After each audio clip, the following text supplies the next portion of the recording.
You've signed a new client. It's awesome. You've put in the hard work, you've put in the dedication, especially when you didn't feel like it.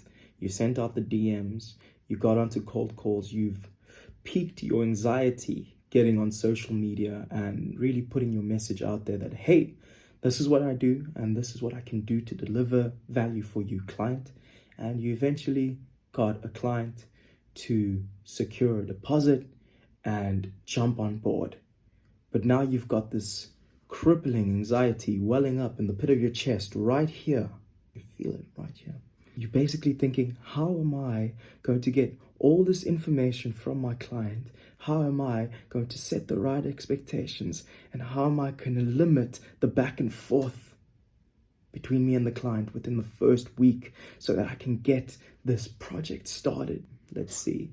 In this video, I'm going to teach you how to onboard your client, how you should be thinking about it, and how you should be going about doing that. I haven't created a Notion file for this yet. I just wanted to complement that training that I did about the website, because that's how I source my leads. I basically call someone up and I say, hey, look, I created a free website for you. I show them the website mock-up, and if they like it, they sign with me. In this process, there's obviously going to be onboarding that needs to be done once they've signed. I'm going to walk you right through that. And what you need to be thinking about when it comes to your onboarding is the difference between a prospect and a client. A prospect is not a client until they pay, all right? You just got to get that across. If someone's doing a free trial, they're still a prospect, they're not a client.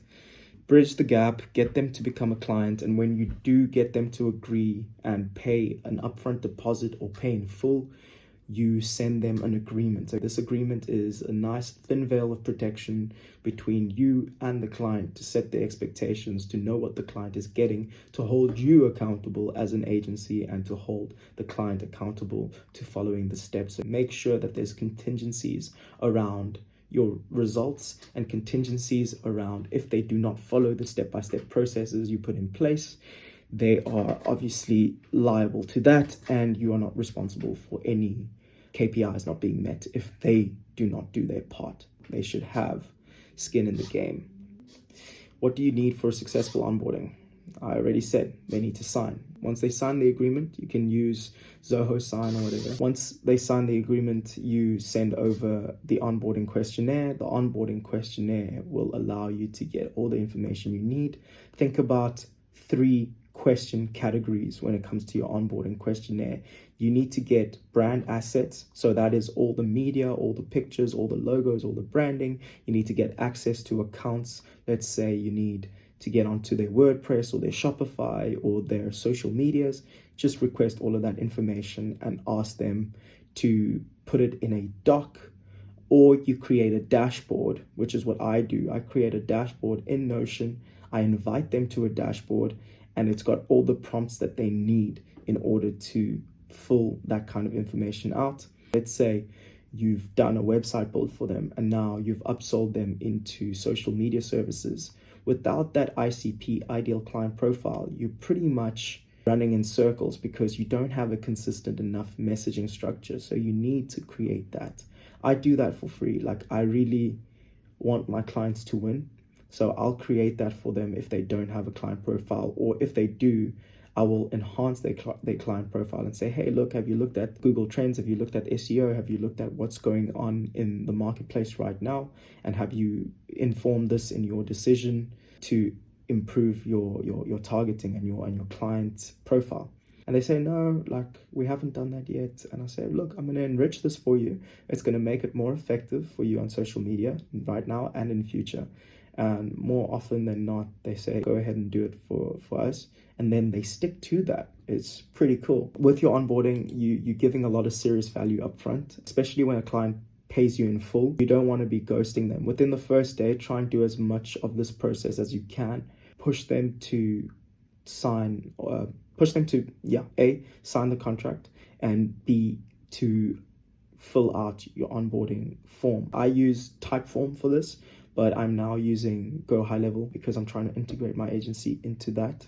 From Typeform to Go High Level, there's actually a resource tool for a free trial for you down below. So give it a try, see if it works for you, because what I can do from Go High Level's dashboard, I can literally send out a document that can be signed, so e-signature for the contract part, and then an onboarding form I can send straight from Go High Level and get those fields filled out and get all the information, get all the pictures and all that stuff. And then I also send them a Google Drive link to upload all their assets and documents with access files and stuff like that. Okay, you've got that. Once you've gotten the questionnaire signed and you've basically identified what their client profile is, what their goals and values are, what the business is all about, and what their actual KPIs for the project and expectations are, you can now plug that all in a dashboard. I've been using Notion for this, where I've created a dashboard for my client where we have, the entire project, all the checklists, everything when it comes to the website. And it's been working for quite some time because I can log my hours, I can add updates, I can get my team connected to that so that they can check off any things that they've done. The client can see everything. It's a very high quality deliverable for a client to be set up on a dashboard within the first 2-3 days so that they can see what the project's going to look like, so that they don't fall into any, surprises or anything like that. Really helps you at the end of the day. So yeah, think about how to set up a dashboard, think about how to set that up. And usually, in the past, I would just have a Excel spreadsheet with all the questions and all the things that I need, and then fill that out, and then the client can see what's happening. And then on the next tab, I would have project, and then we just tick it off as green once it's done. So that's a quick overview of how the onboarding process will work for you. Just make sure it's quick, make sure it's swift, make sure you're communicating the entire time. Oh, by the way, there's an extra bonus. You can add your clients to a Slack channel for communication, okay? You can do Slack, you can do a WhatsApp group depending on how you feel about your business. I actually do WhatsApp groups now. Slack really hasn't been that great for the business because clients, they want to get hold of you. They want to be able to have that, secure feeling, especially when it's international clients that you've never met before. They want to be able to easily access you or your assistant. I don't know if you've got a VA, but make sure you've got a business WhatsApp where they can, be on a group, and you can have your entire staff, your entire team on there as well. And you can communicate about the project, what's going on, and nothing goes through the cracks, okay? That's going to help you out big time. Do that when you're still starting out. When you're bigger, you can afford to do the whole Slack thing. But I'd say keep it really intimate. Keep it as easy for the client as possible when you're starting out, all right?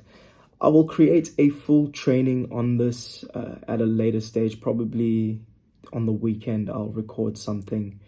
But yeah, this is just a quick, very maybe messy, very messy tutorial.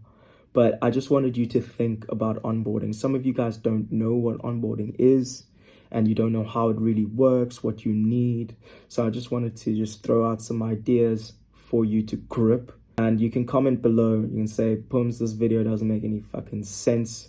Can you please make a full proper training and a Notion file around how we can do this and actionable steps? I'm more than happy to do that. As long as you're supporting the channel and you subscribed and you're watching, I'll do anything it takes to help you make it with your business. Do what other people do on channels, that like, follow, subscribe. I fucking don't know, but click that white button below and subscribe and get more value, because it's going to change your business, it's going to change your life, it's going to grow you.